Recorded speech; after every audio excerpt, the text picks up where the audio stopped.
Ну, когда есть на самом.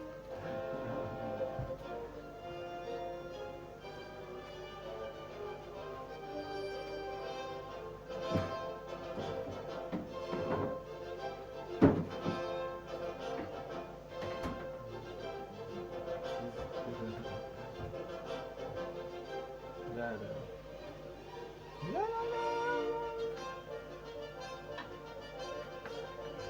Италия. Отчизна.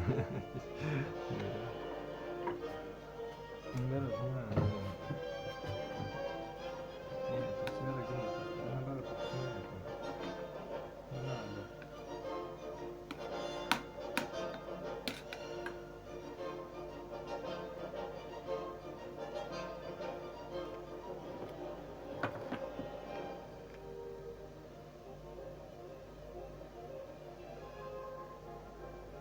не надо. Наоборот, так нет, наоборот, не надо.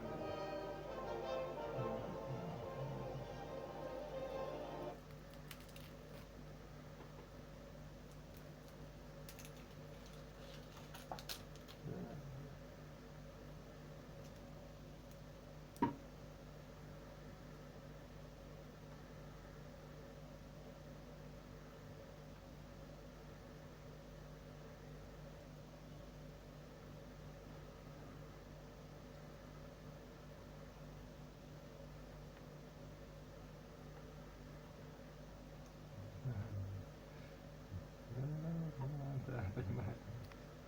Да, извини. Да.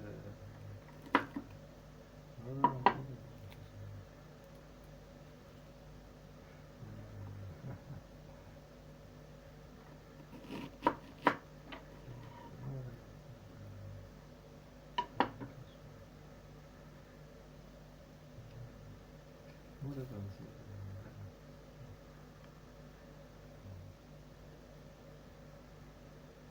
Да, наоборот, он себе так сказал. Да.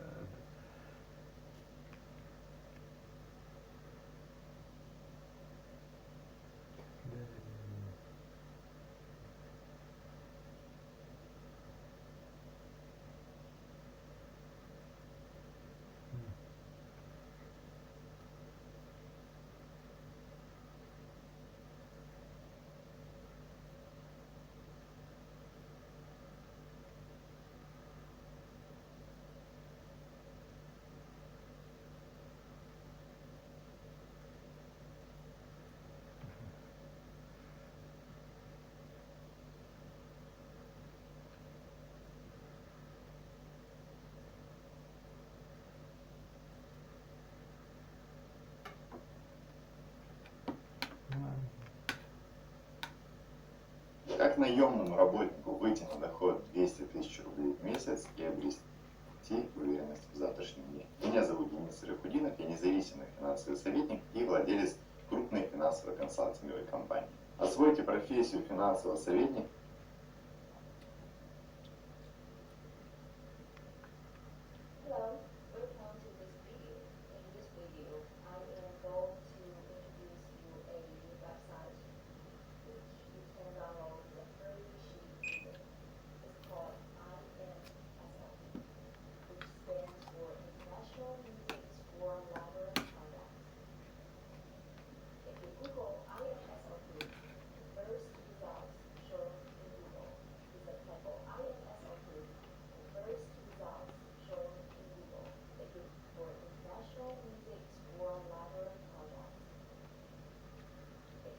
Петручи, да?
Ну да, да.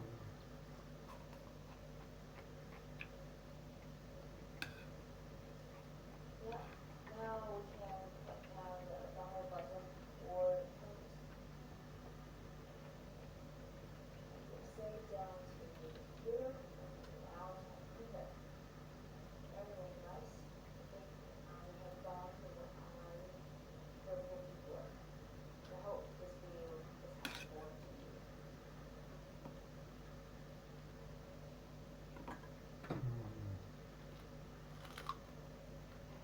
Soaring prices, mass shortages.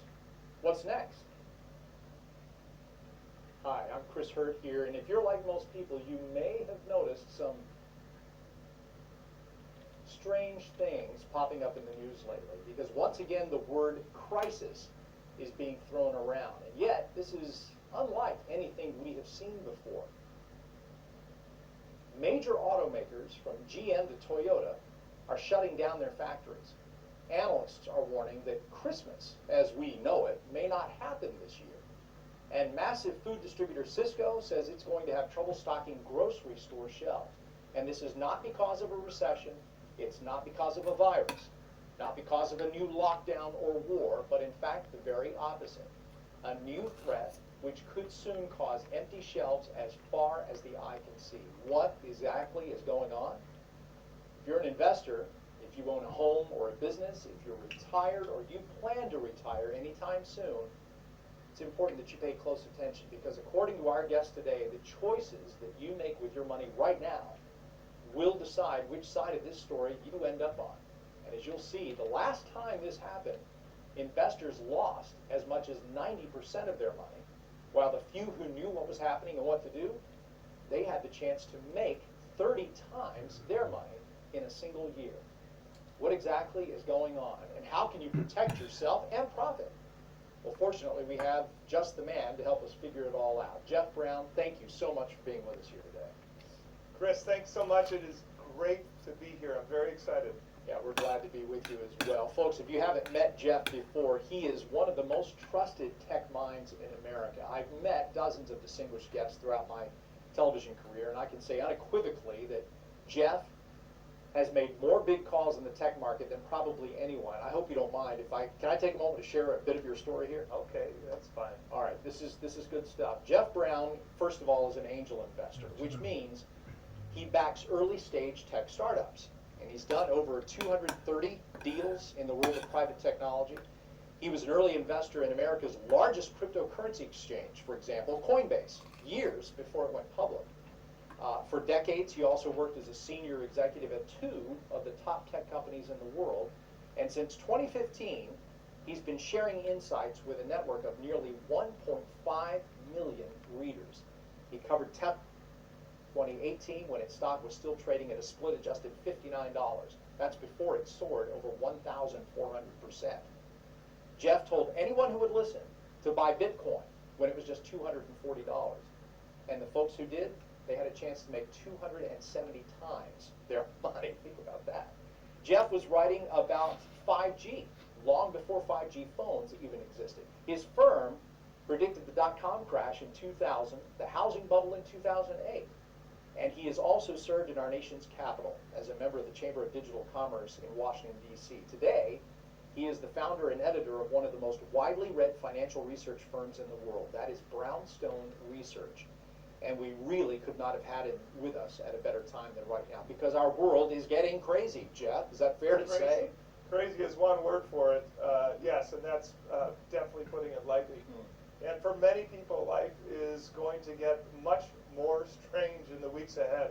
For investors, as you said, it could be very good if you know what's happening and prepare, or very bad if you ignore it. Right. Well, given your track record, Jeff, I would encourage viewers to pay close attention, because chances are listening to you mean it's gonna work out very good for them.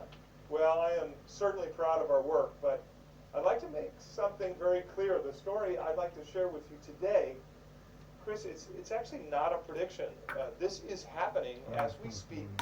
The shortages we're seeing today, the soaring prices, the sold out signs, to most people it makes no sense at all. But as a former executive at companies like Qualcomm and NXP Semiconductors, I have seen it happen several times before, each with the same predictable result. So I can tell you with 100% certainty what is happening and what's likely to happen next. Right.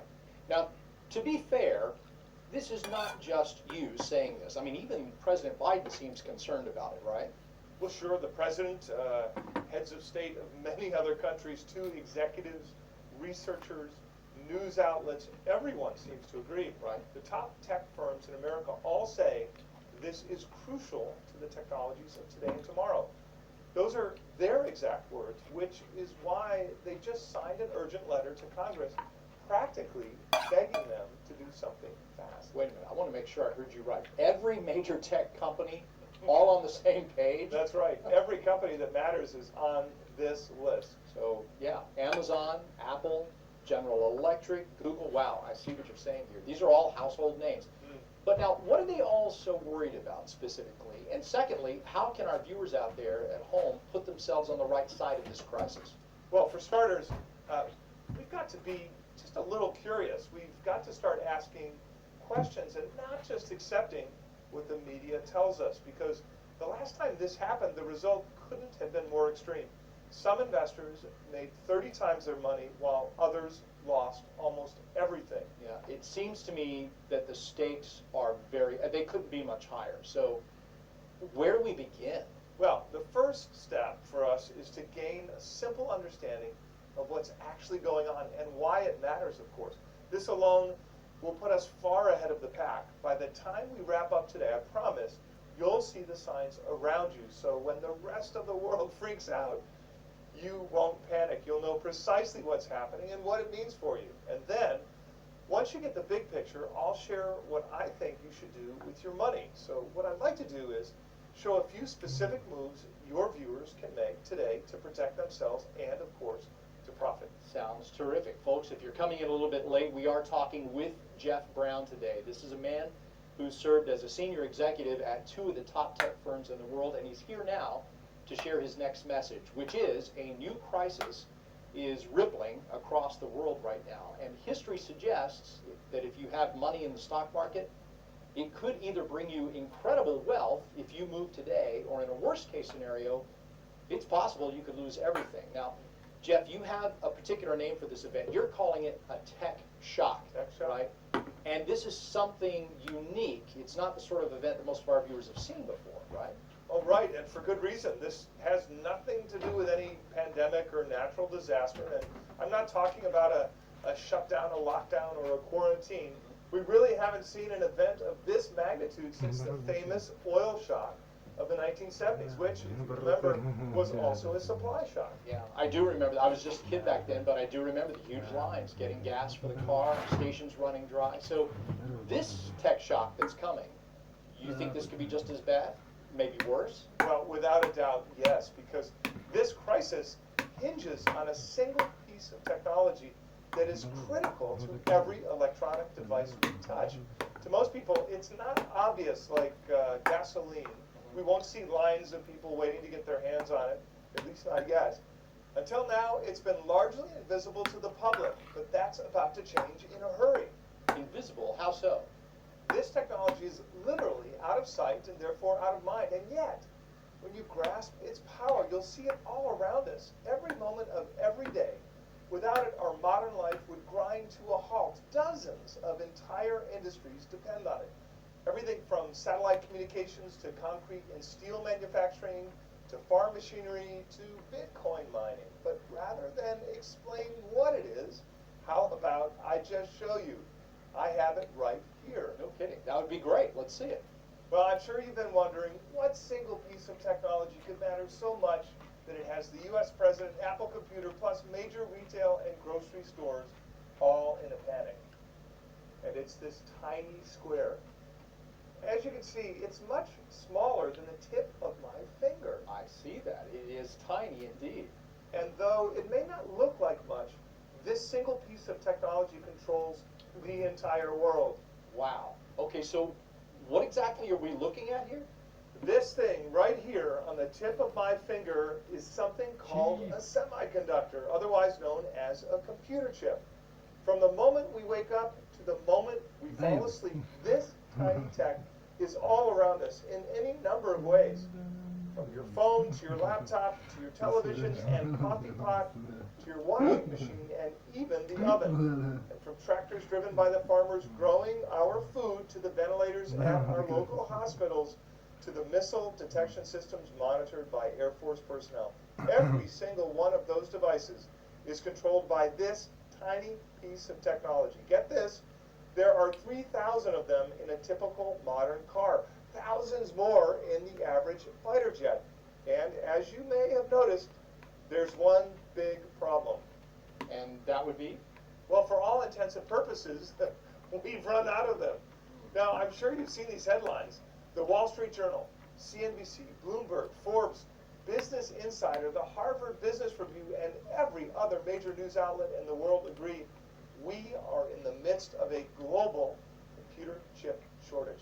As The Guardian puts it, the global shortage of computer chips has reached a crisis point.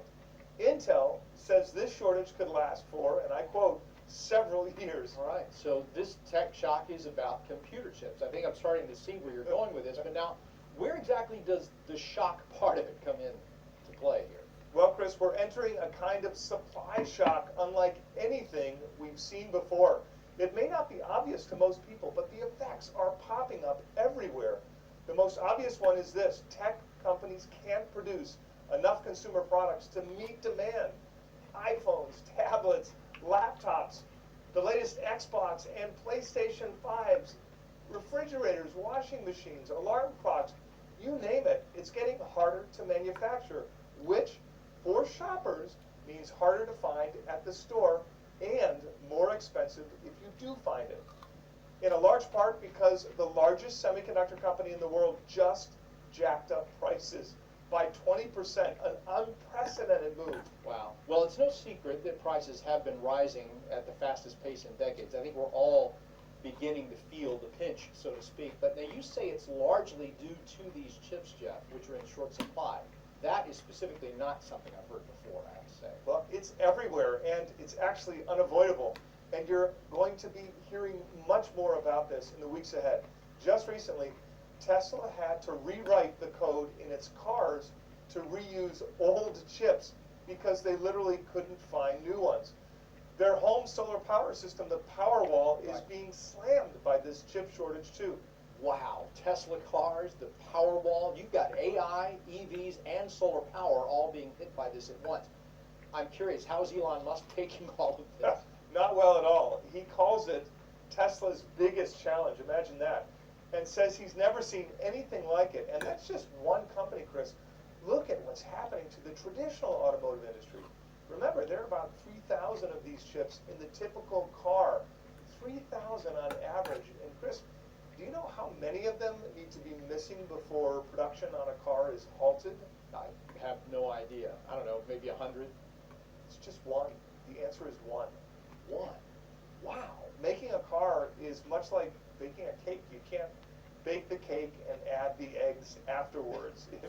If a car takes 3,000 chips and you're missing just one kind of them, that car can literally not be manufactured. The production line stops until the company has every single chip. That's amazing. So this really explains why it's hard to find a new pickup truck these days.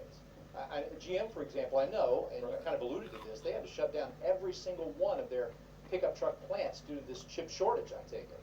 Car prices are soaring, as CNN puts it. Is this to do with the shortage and the production holdup that you're talking about? Yes. Imagine buying a car, driving it for a few years, and selling it for a profit.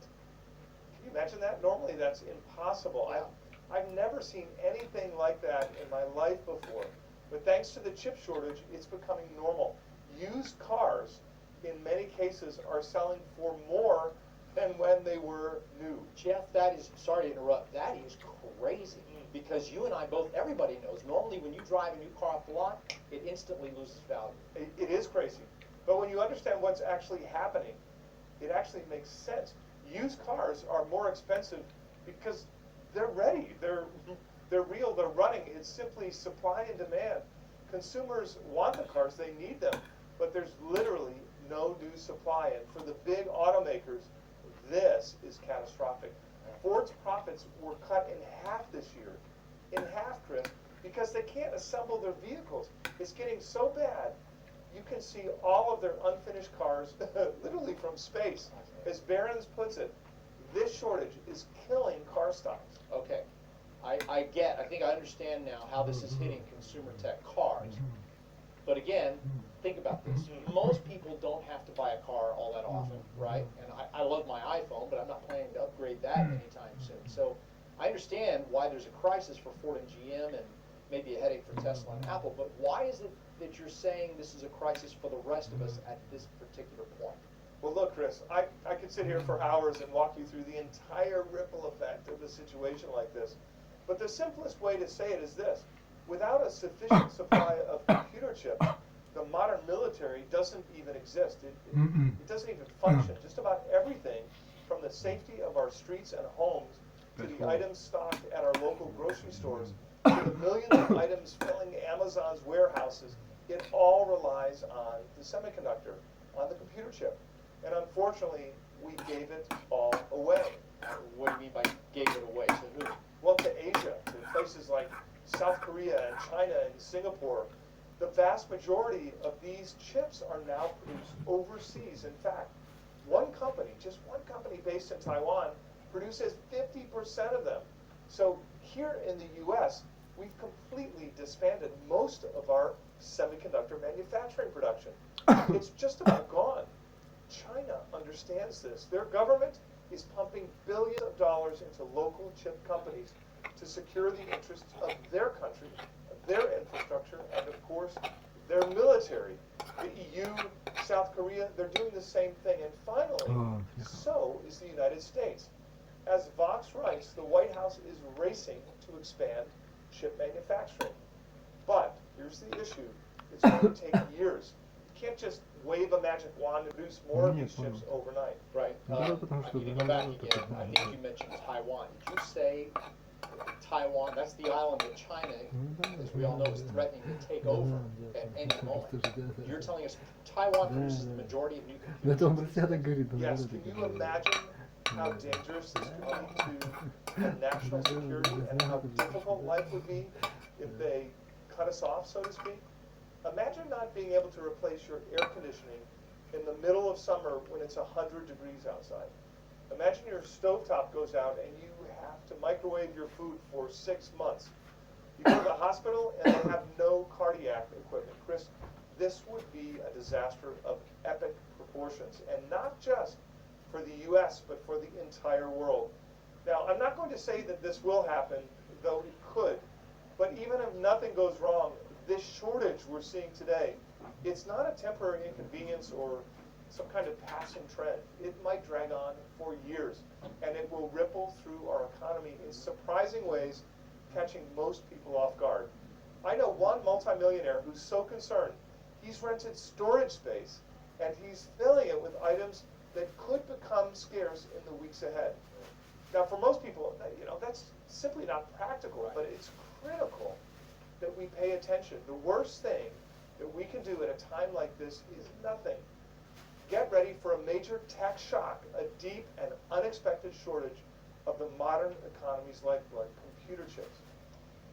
Well, I have to tell you, Jeff, I am glad we now understand the root of this crisis, but I'm not sure you're making me feel any better about it at this point. My impression is that it seems like, I don't know how to sugarcoat it, we're in big trouble.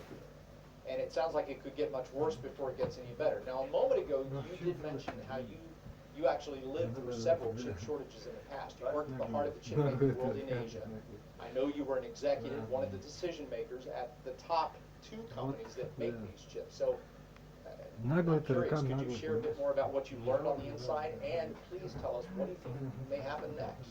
Well, I did. I lived and worked in Asia for more than 2 decades. I've been to Taiwan and Singapore, both more than 100 times, working in the semiconductor industry for companies like Qualcomm and NXP Semiconductors. I also lived in San Diego and worked at the corporate headquarters of Qualcomm as well. Right, and just for reference out there, those are among the largest chip makers in the entire world today, right? Well, speaking of Qualcomm, it was ground zero for the previous tech shock back in 1999. Now, what do you think about, right away, when I say tech in 1999, Chris? First thing is Y2K. Second thing would be the dot-com bubble and the crash that hit right after. Exactly, and that's what most investors think about when they